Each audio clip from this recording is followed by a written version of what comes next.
প্রতি বছরের ন্যায় এবছরও বাগদেবীর আরাধনায় ব্রতী হয়েছে বেলেঘাটা সরকার বাজার হ্যাপি ক্লাব। 1 ফেব্রুয়ারি মায়ের শুভ উদ্বোধন ও অতিথি বরণ সহ দুস্থ মানুষের হাতে শাড়ি মশারি তুলে দেওয়া হয়। পড়ুয়াদের হাতে তুলে দেওয়া হয় শিক্ষার সরঞ্জাম।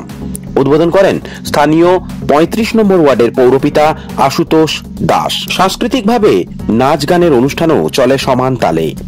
অনুষ্ঠানে উপস্থিত ছিলেন ক্লাবের সভাপতি রাজকুমার চৌবে, ছিলেন যুগ্ম সম্পাদক সোমনাথ সরকার ও শুভ সরকার, পাশাপাশি ছিলেন যুগ্ম সহ সভাপতি পার্থ সরকার ও আশিস ধর প্রমুখ বিশিষ্টজনেরা। প্রতিমা শিল্পী সৌমেন পাল।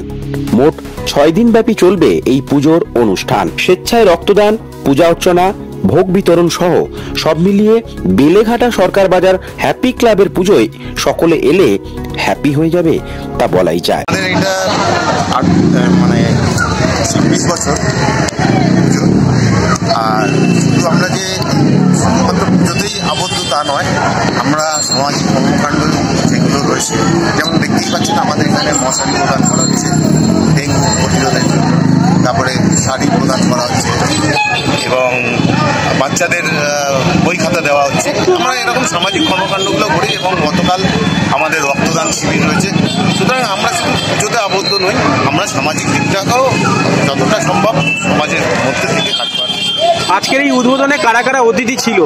আমাদের আজকে উদ্বোধন করলেন আমাদের 35 নম্বর ওয়ার্ডের পৌর প্রতিনিধি শ্রী আশুতোষ দাস মহাশয়।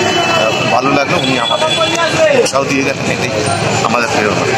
তো আপনার ওয়ার্ডে যারা রয়েছে এখানে বাসিন্দাদের কি বলবেন? তাদের বলবো আসুন আমাদের মাতৃ প্রতিমা দর্শন করে যান। অসাধারণ একটা মাতৃ প্রতিমা আমাদের এবছর হয়েছে। আর সবাই সুস্থ থাকুক, ভালো থাকুক এবং সুন্দর সরস্বতী পুজো কাটাক, এটাই আমাদের কামনা। আপনাদের ক্লাবের নাম এবং লোকেশনটা একটু বলুন। আমাদের ক্লাবের নাম হচ্ছে বেলেঘাটা সরকার বাজার হ্যাপি ক্লাব, আর এটা হচ্ছে একদম সরকার বাজারেই অবস্থিত। আপনার নাম ডেজিগনেশন? আমার নাম পার্থ সরকার, সহ সভাপতি ক্লাবে। ক্লাব এরা প্রত্যেকবারই এই সরস্বতী পুজো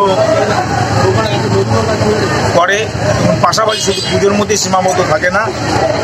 পুজো তো আছে, সব পুজোই আমরা আনন্দ উপভোগ করি। সে দুর্গা পুজো থেকে আরম্ভ করে মমতাদির কার্নিভাল থেকে শুরু করে আমাদের কার্নিভাল থেকে শুরু করে পর প্রোগ্রাম, বড়দিন থেকে শুরু করে নতুন বছর, এরম একের পর এক লাস্টে সরস্বতী পুজো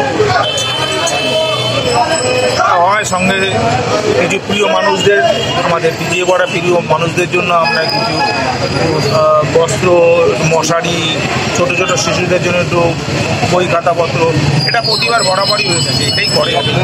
আবার রক্তদান শিবির হয়ে গেছে না, কালকে আছে। দাদা, আপনার ওয়ার্ডের বাসিন্দাদের কি বার্তা দেবেন? আমাদের ওয়ার্ডের বাসিন্দা সবাই ভালো থাকবে, তারা সুস্থ থাকবে।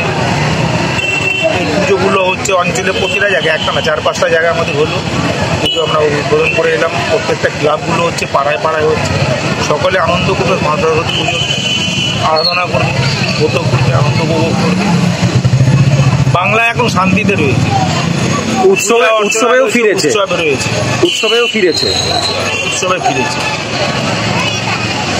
বের রিপোর্ট, প্রিয় চিত্র সাথী নিউজ, কলকাতা।